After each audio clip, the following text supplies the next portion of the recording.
Hi, everybody. It's Chi and Lily. Chi, C-H-I.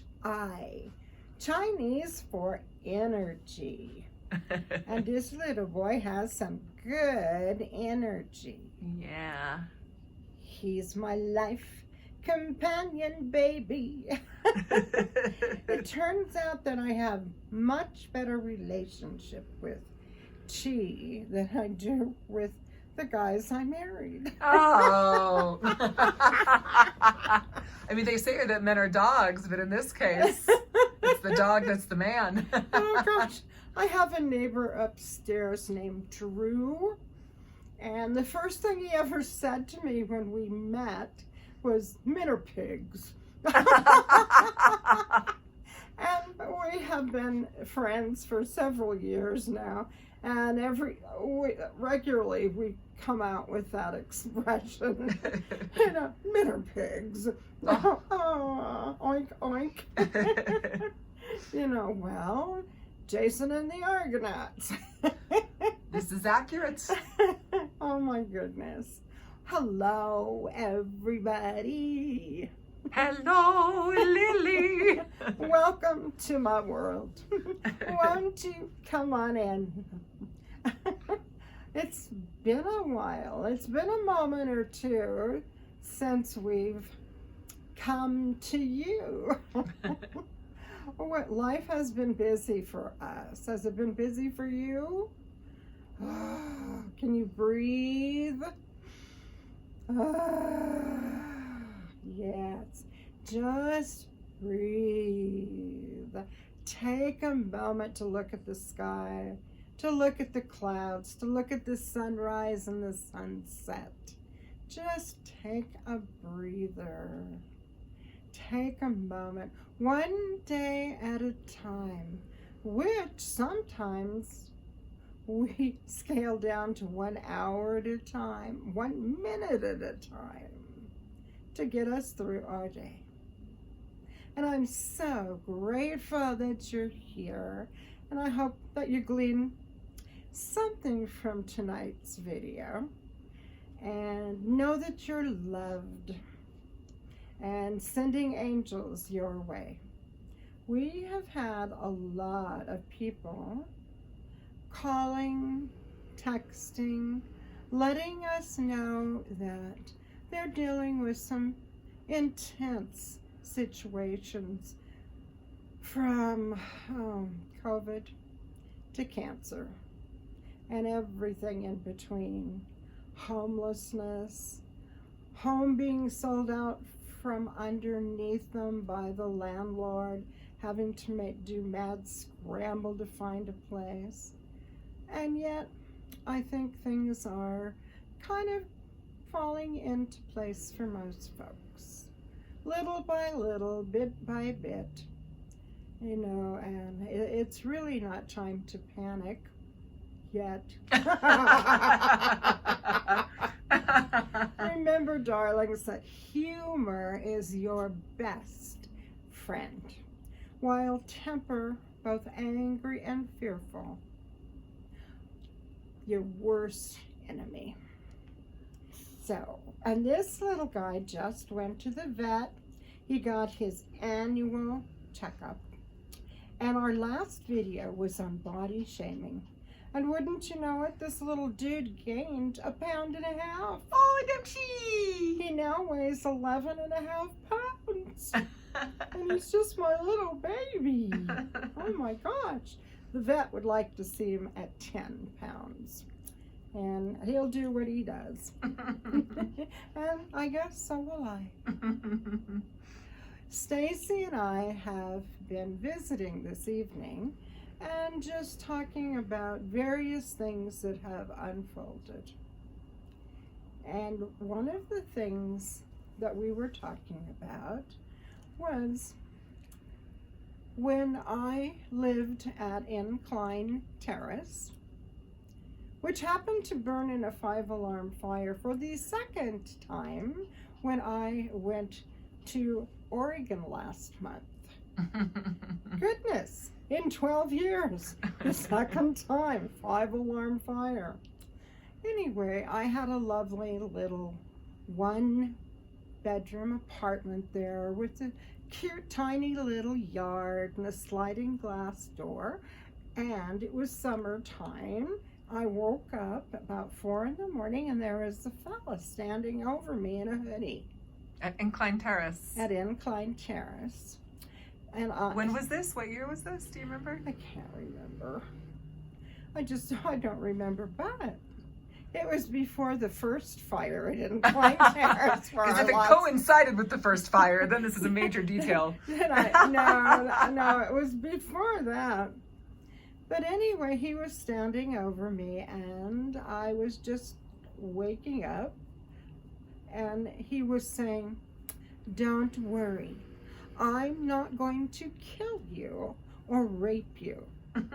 And my mind was going, well, that's nice, you know. And as I was kind of gathering my wits about me, the first thing I did is I invited him to, come over and sit on the floor. And then I asked him if he'd like to have a cup of tea or perhaps breakfast. Unbeknownst to me, he actually had my purse under his hoodie. And he just kind of looked at me like, this is a real screwball here. Should I be afraid? And then this fella took off with my purse that I didn't know he had. And the next thing that happens, I get out of bed and I go over to where I had my landline. I call a girlfriend and I tell her what just transpired and ask her, do you think I should do anything? And she said, honey, it's time to call the police. And I'm going, oh, is it really that significant? And she's going, yes. So I hung up and called the police. And when they came, by then I had discovered that my purse was gone, and they found it on the driveway, and they brought it in with them. And they began to take things out of it to see that did I have everything that was originally in there.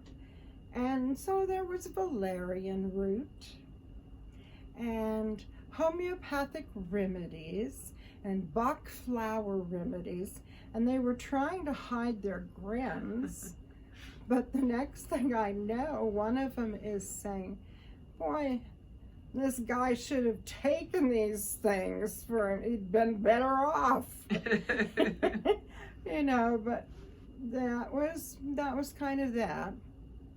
And I didn't really respond much until several hours later, and all of a sudden I started to cry. Wah, wah.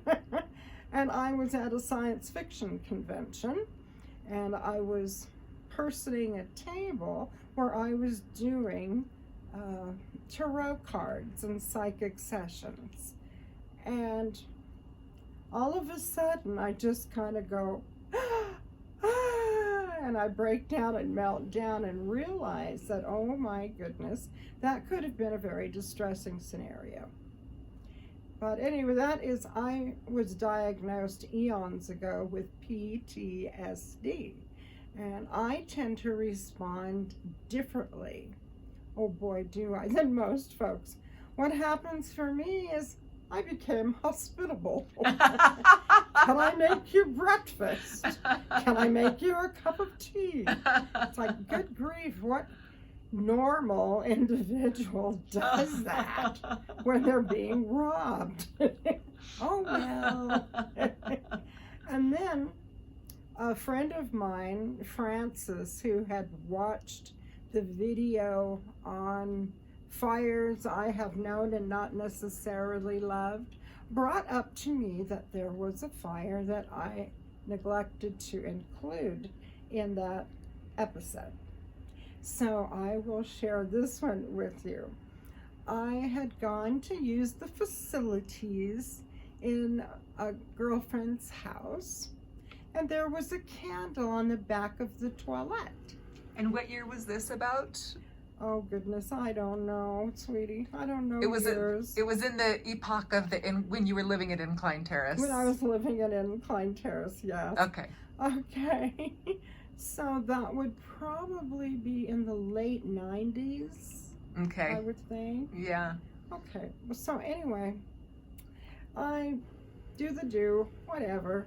And the next thing I know, oh my gosh, I had long, pretty hair sprayed to the max, and it caught on fire from the candle. And I didn't really realize it. And then all of a sudden, I just kind of went swoosh. And it did a big number on my hair. It burned my hair in front, on the side, burned my ear, my forehead. It kind of boiled my eyeball a little. And then down my right side of my face. And I wound up, apparently it was second and third degree burns. And my response was, I managed to get to the sink and splash water all over myself. When I looked in the mirror, my face was bright red and my hair was frayed to the max. So it's like, oh dear, oh my, you know. And then I looked around, oh, I've made a mess of her bathroom. Oh no. So what I tried to do before going out to talk to my friend, I tried to clean up her bathroom. Major burns on my face, and I'm trying to clean the bathroom because I'm feeling badly that I made a mess. Right. Oh my gosh. Because on the scale of bad things, you having second, third degree burns and smoke coming out of your hair is not as significant as a messy bathroom. Yeah. Well, I hadn't wanted to put my friend out, you know, in any way. So I did come out of the bathroom, and she saw me and went, ah! And I said, we might have to go to the hospital, dear. And so I called my beau, and he starts heading for the hospital, and we do too. And so we go to the U of U emergency room, and sure enough, the doc comes in and looks at me, and you're a mess, you know? You know, and we begin to get some of the hair off of my head that was just, put your hand up in your hair, and it just came off in big, frizzy, burned, stinky hunks. It's like, I need a new hairdo. Anyway, and my boyfriend was this lovely black man. When he comes in to the ER, he's going, where's my woman? So somehow we got through that night. And then I remember that we had to go up for a few times up to the burn unit at the hospital at the U of U, so that they could begin to scrub my face as it was healing. And they had a big scrub brush that they used to scrub my face. Ow. And I figured, for a long time, I figured, well, I did my own personal at-home dermabrasion.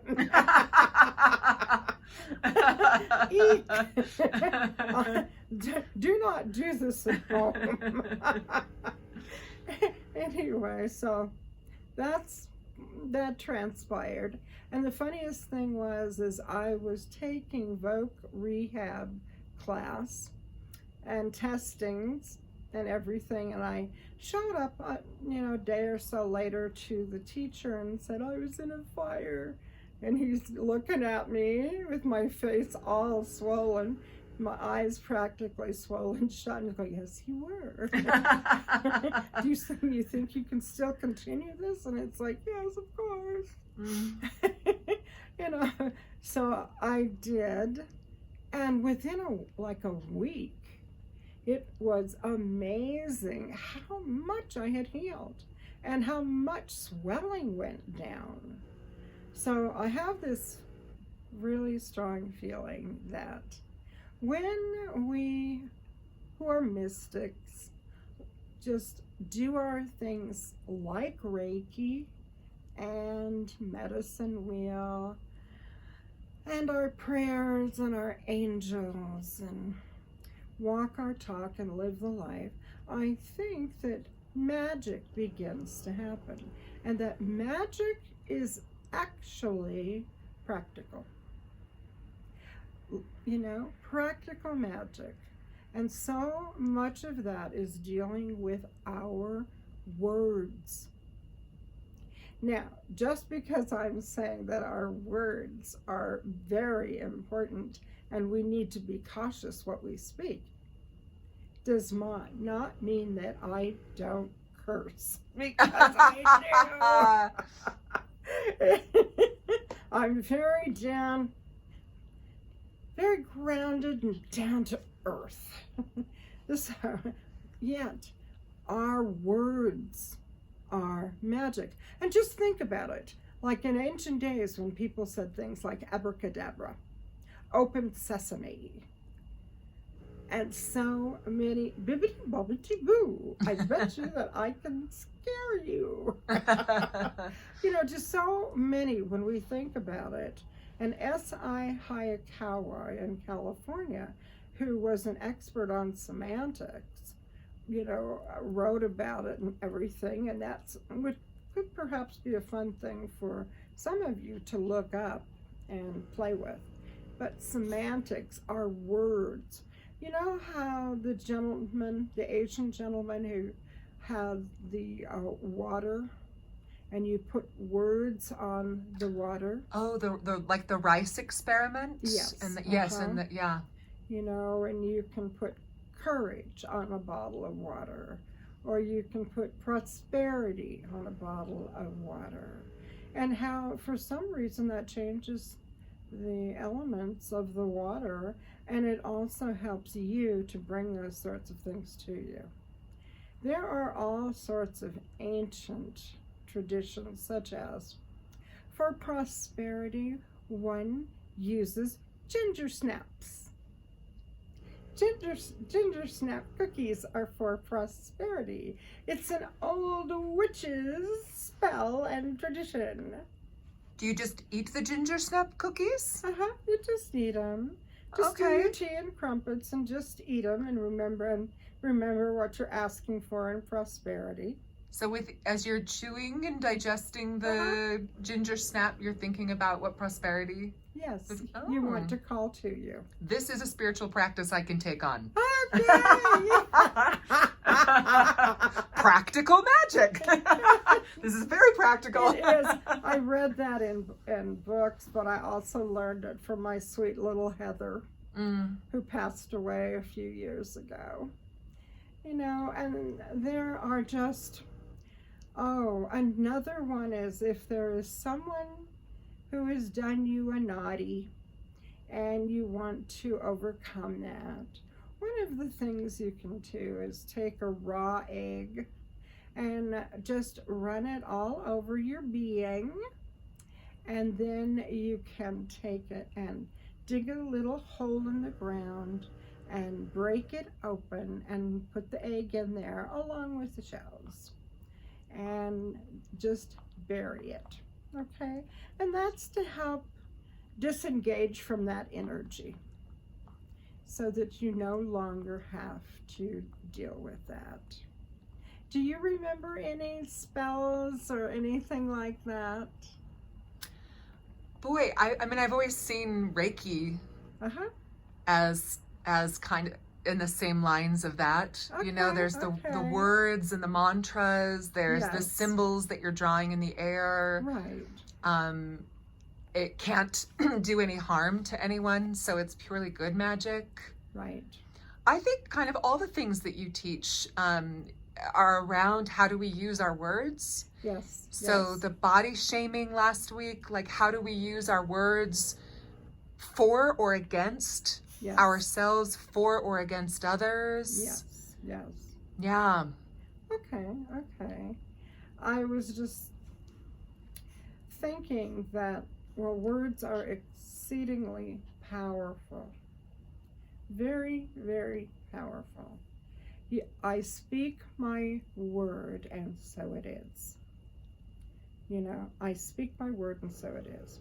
And then, as far as my belief system, I have gleaned my path from many different belief systems. I don't just hold one dear to my heart. I've gleaned so much from so many things, and that includes like the Witch's Creed, which is to harm none, lest in thy self-defense it be, ever mind the rule of three. And then there's a Baha'i prayer about being a standard bearer. And those of us who are attempting to walk the talk and live the life are also doing our best to be standard bearers. And what does that mean? That means to be a good example. His Holiness Christ, an exemplar of walking the talk and living the life. Buddha, Siddhartha, and when he learned about suffering and that life is suffering, and it is, all of us. We all like to think that, oh, this person's lucky over here and this person over here isn't. No, that's not necessarily the truth. There's such a thing as fate. There's whatever comes down the line, and how do we deal with those things? Do we, suck our thumbs and go off into the corner and go, wah, wah, wah? Yes. Everybody Oh, hates sorry. me. That wasn't a real question. Okay. Sorry. Rhetorical question. Oh, no. Nothing like this Yes. ever happens. Yeah. Oh, no. Yeah, nothing like this ever happens to anybody else. Yeah, the gods hate me. Why me? Yeah. This isn't a truth. It happens to everyone. Mm-hmm. And it's, how do we handle things? Yeah. What do we do? And so much of it is dealing with our thought process, our words, and I think I could talk till I'm blue in the face, and still many folks would not get it, that when we talk about responsibility and responsible for your own life, you are responsible, and the truth is we are. And so much of that comes from our words, our thinking. And people will frequently say really negative things about themselves, about others. Oh, I never win.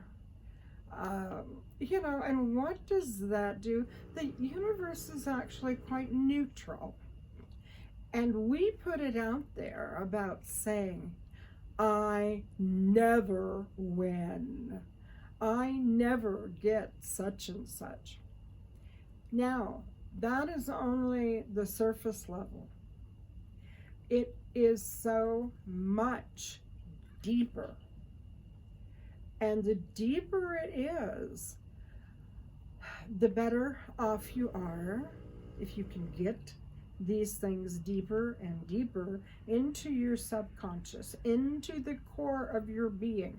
How do you do that? Practice, repetition, over and over and over, even when you at first do not believe, and you think you are just spouting off, oh, I'm prosperous, I'm abundant, Mm-hmm. But Shad Helmstetter, I've mentioned this before, has a book from quite a while ago called What to Say When You Talk to Yourself.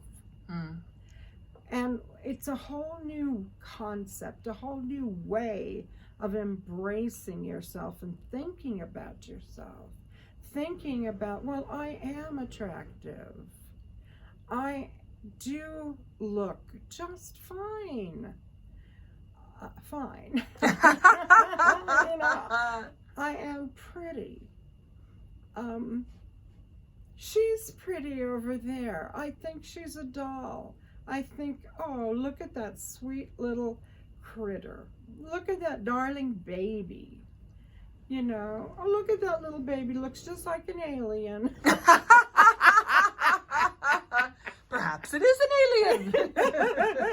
And then that baby grows up into the most handsome young man. You know, we have to really embrace what we are speaking, and we are responsible for that. No one else is. And just because someone that you are near and dear to, or someone who has authority over you, says things like, you'll never get that, or you can't sing. Just because you hear those things is not necessarily a truth. You know, so many singers, be they Aretha Franklin, you know, Whitney Houston, just a lot of amazing people. They sang really loud or something when they were in church and little kids, and get told that's too loud or that's not okay or whatever. I know that when I was in grade school, I got pulled out of a school-wide program, holiday Christmas program, telling me that I was the only one who could not sing.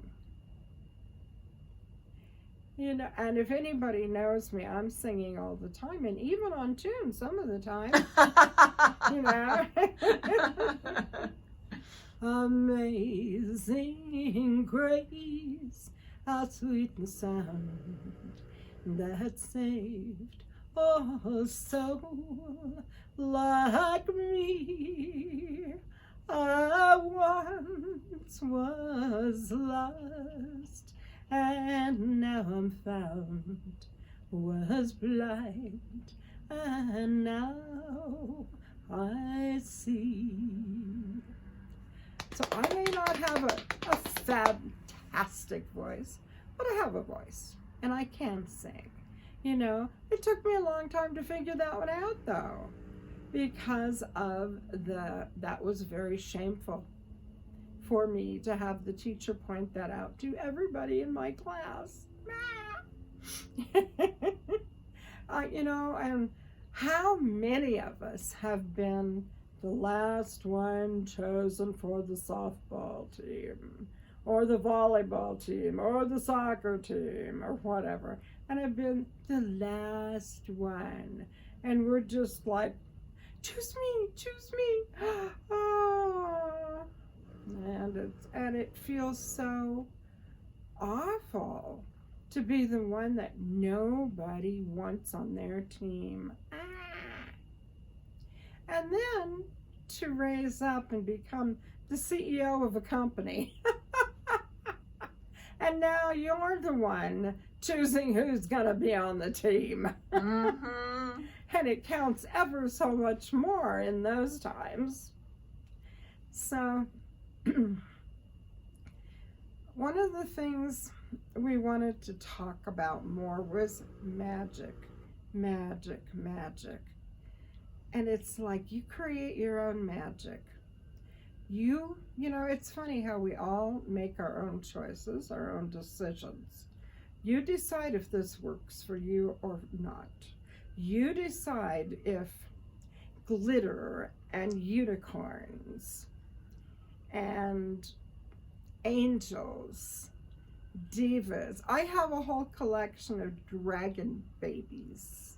You know, some are coming out of the egg, and just, you know, and one of them that's doing that, the name of it is Round to It. Getting around to it. And we bring our own magic. We choose, we decide, do I want my life to be magical and fun and joyous and playful? Or do I want my life to be severe, strict, not, very concentrated on making money or growing the company or what have you? And we all can decide, and yet we can also do both. So it is your decision. And I will do crazy things. Like Saturday, I bought one of those black velvet pictures, of a princess, and it's like, okay, I'm going to color this. Why? Because it's fun. And because as I concentrate on this, I'm a princess and I deserve, and then it's so funny because I think of things like, well, my last name, DeCair, means of the castle. I can be a princess if I want to. I have the most amazing apartment. And I am in downtown Salt Lake City. And I get to look at the sky and the clouds and the birds that fly by. I get to see nature. I get to see the mountains, the sunrise, the sunset. I am so incredibly blessed. And I have what I call surround sound windows. In my front room, I have windows on 3 sides. And it's just like, wow, how did that come about? How did that happen? And for the life of me, I'm not really sure. Yet these sorts of things have happened, have occurred in my life over and over and over. One time I was going to speak at someone's home, and I didn't know exactly where it was. And I said a quick prayer of, oh God, guide me, protect me, illumine the lamp of my heart, and make me a brilliant star. And the next thing that happened as I'm driving, this white car, like a big Cadillac or something, pulls out in front of me, and its license plate says, Lilli 1. What? And I thought, well, that's crazy. Thank you. Okay. And I decided, I am so flustered. I think I'm just going to follow this car because it was going in the general direction that I knew that I needed to go. And lo and behold, I followed it. And then it pulled into the driveway. And wouldn't you know it, about 2 doors down was the one that I wanted. So it was like amazing.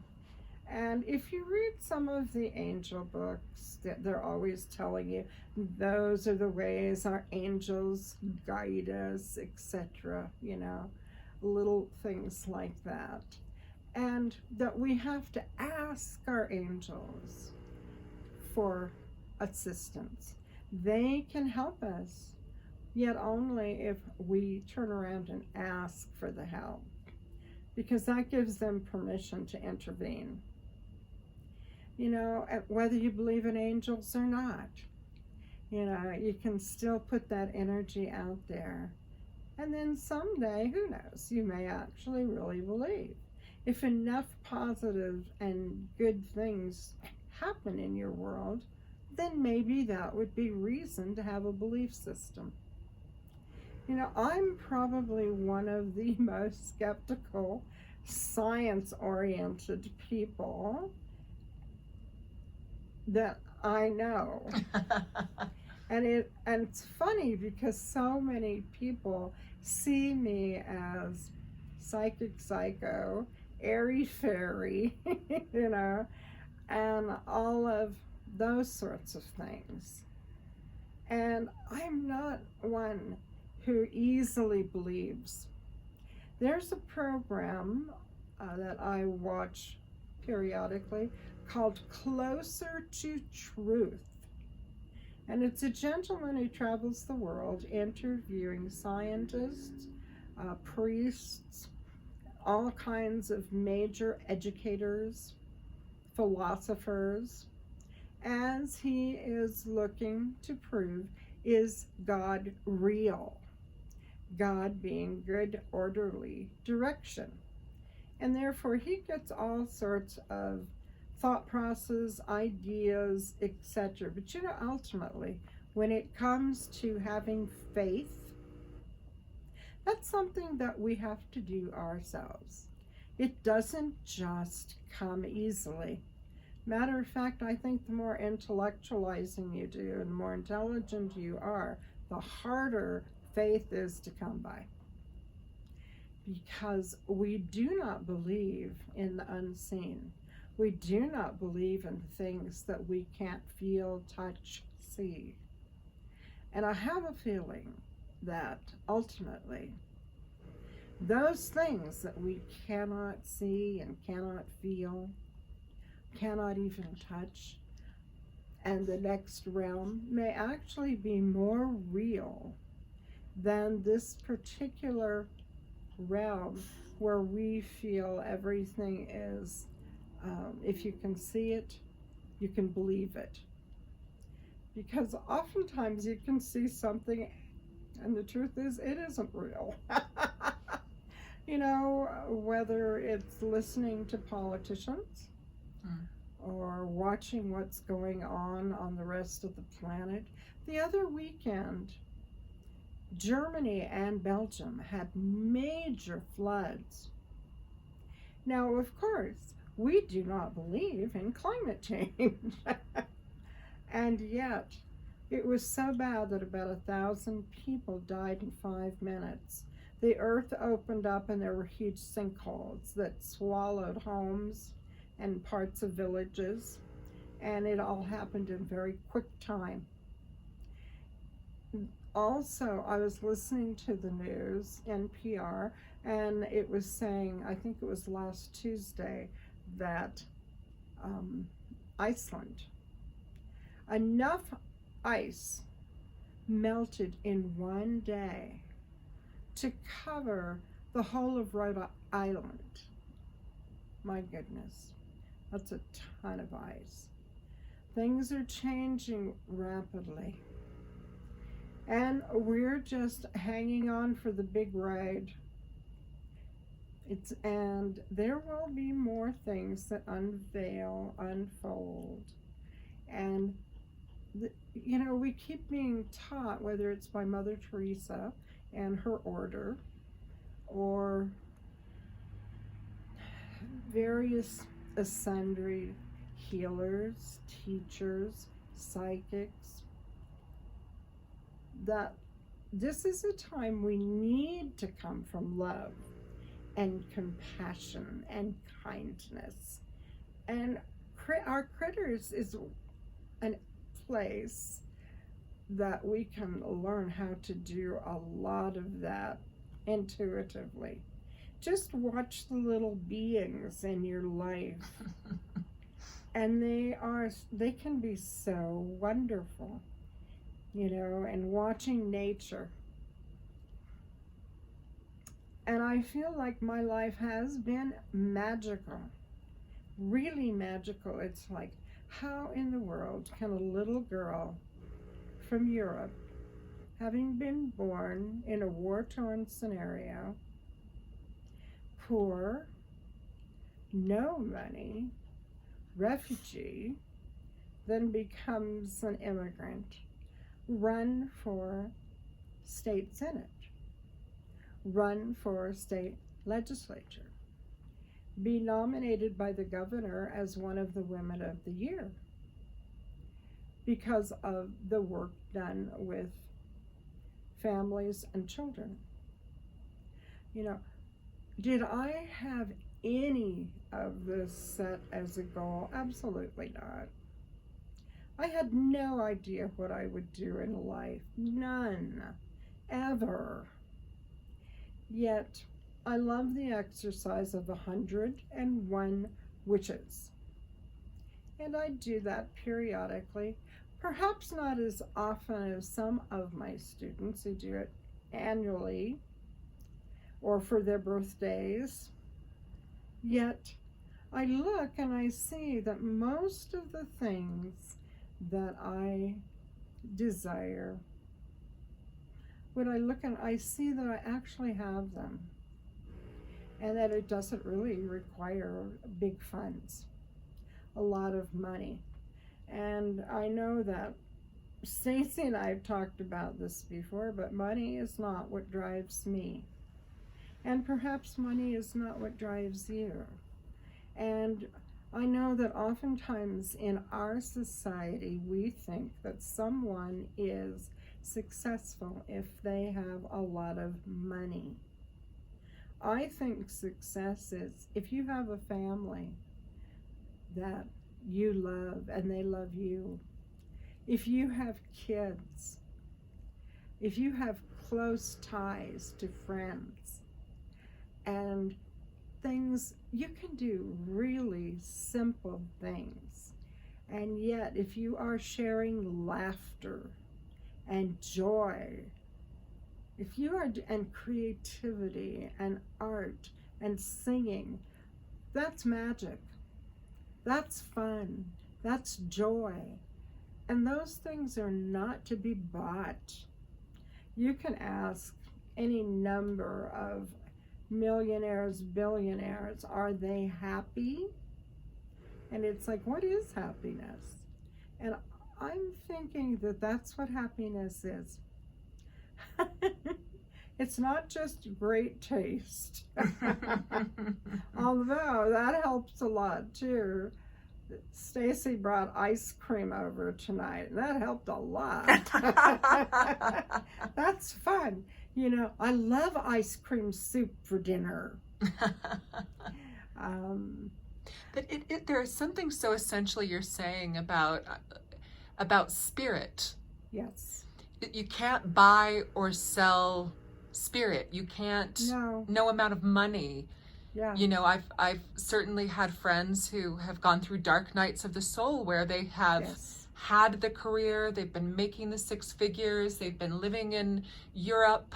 They want for nothing. Yes. And yet spiritually, they haven't felt connected to their spirit. Yes. Or they've been going through a severe depression, or they've just gone through a breakup or the loss of someone that they love. And in that moment, they would have traded all of that to feel connected to their spirit, to have those people back in their lives. And I think depression is like dark night of the soul. I used to call it the deep hole of Calcutta blues. And I'm also wanting to let people know that you can move beyond depression. You can move beyond PTSD. And the reason I say that is because I have done it. I was diagnosed with whatever that's called. It's the long-term, lifelong depression. Have you seen me terribly depressed? No. and I mean on the bingo card of health things and that I could be. Yeah, you could absolutely. You would have every justification in the world if you wanted to. And yet I was diagnosed with that in my teens. Also, PTSD is one of the reasons that I got disability is PTSD. It doesn't matter that I've got polio and that I have arthritis and cancer and heart and diabetes and blah, blah, blah. You know, it was the PTSD. And why do I have PTSD? Basically, from the situation I was born in, then things like being held by terrorists in the former Yugoslavia, and a number of other things. They figure they, being the powers that be medically, figure that all these things that would at least give me PTSD. Yeah. And I have it, but in a very strange way, as I just explained earlier.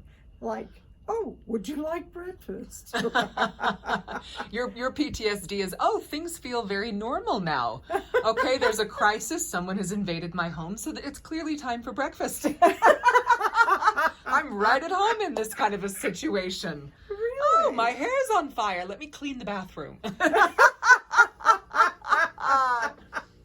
So I really... It's when things are too normal that it starts feeling weird and wacky. I want people to have hope and to realize that no, just because one is in depression at times does not mean that you have to stay there all your days. Absolutely not. What it does, it requires work. And what kind of work? The kind of work where you're cleaning up your thought process and your speech. The kind of work where you're not demanding that everyone do things your way. Oh, gosh. Okay, now you've gone too far. The kind of work where you actually see humor. Not mean humor, but you see humor in various scenarios. And really intelligent people can think off the wall and see things in a crazy way, in a just bizarre way. Do you know what? I can't remember the exact quote right now, but you're bringing to mind the quote has something to do with, first is that laughter throws open a kaleidoscope of new possibilities. Absolutely. And I've also heard the one of laughter is the alchemy that transforms leaden emotions into gold, into light. Yeah. Yes. Well, back to humor is your best friend. You know, and one of the first things that happens with people who are dealing and fighting with depression is they lose their sense of humor. And when nothing is funny and you have no humor, then it's time to get concerned and time to see, okay, what's really at the bottom of all of this and deal with it. Is life intense and hard? Of course it is.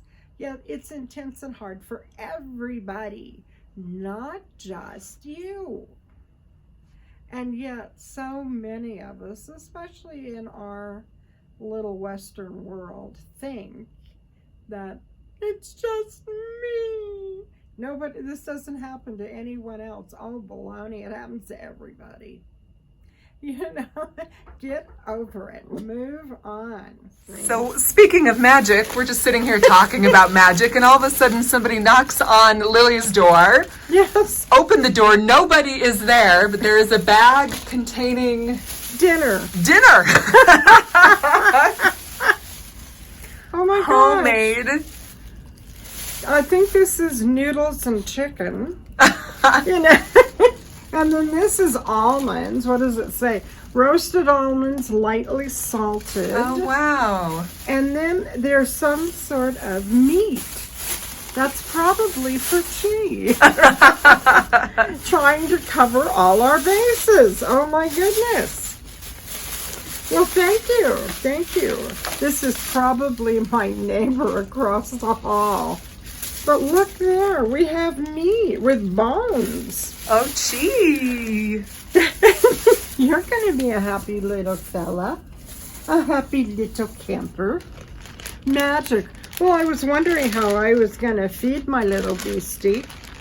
Isn't that lovely? Okay. Do you know, and that's kind of a nice little button, I think, to end on, because that was what you were saying to me when I came over earlier, because I'm in the middle of a move. And was looking at Lily's apartment, and there's so much fabulous furniture, like just fabulous, gorgeous pieces that have all been arranged. There's so many fun little nooks and visiting areas and beautiful paintings. And Lily was reminding me that most of her stuff was burned in a fire. And when she first moved in here, she didn't have very much. And now you just look and it's this overflowing, enchanted apartment. And what you were saying to me was to just be very, easy does it, to just be very easy with it. Right. One day at a time, Yes. that you will figure out how to decorate and what furniture you need one bit at a time, and things will show up out of nowhere that you wouldn't have expected. And Right. And you told me that I had to stand up oh, yes. and show my jacket. Yes. Can you see? I can see it. Oh, gorgeous. So you can see the butterfly. Beautiful. It's marvelous. Oh. Came from a secondhand store about 20 some years ago. Oh my gosh. I love it. Stacy was saying that so much of my clothing is like art. Isn't that something you were saying? Yep. I was saying everything is kind of like an art piece. Yeah. Yeah. So it's like, and for those of you who really have that urge to spend money, please go on Shen Clark Thomas's Etsy site. He has these Reikido Warrior books for sale. And I think this would, if anyone is studying Reiki with me, this little booklet, and it's only, I think, about $5. This little booklet is this sheer gem. It has so many of the magical rules, philosophies, etc. in this one little booklet. It's all condensed right here. It talks about Reiki. It has a martial art that Shen created called Reikido Warrior. And it's basically martial arts and connected with Reiki. And it's how to, when someone's in a negative energy space, how to help over that and sending good, strong, sweet, loving, powerful energy to the being and taking the negative lack and limitation energy. So, and then he talks all about Reiki healing, Reiki protector, Reikido warrior, meditation, Chi cultivation. That's my little puppy. Chi, C-H-I, is Chinese for energy. So Chi, energy cultivation, Reiki healing, and the Reikido projection drills. This little book, okay? Shen Thomas on Etsy. So it says white moth, and then it says reikidowarrior.com.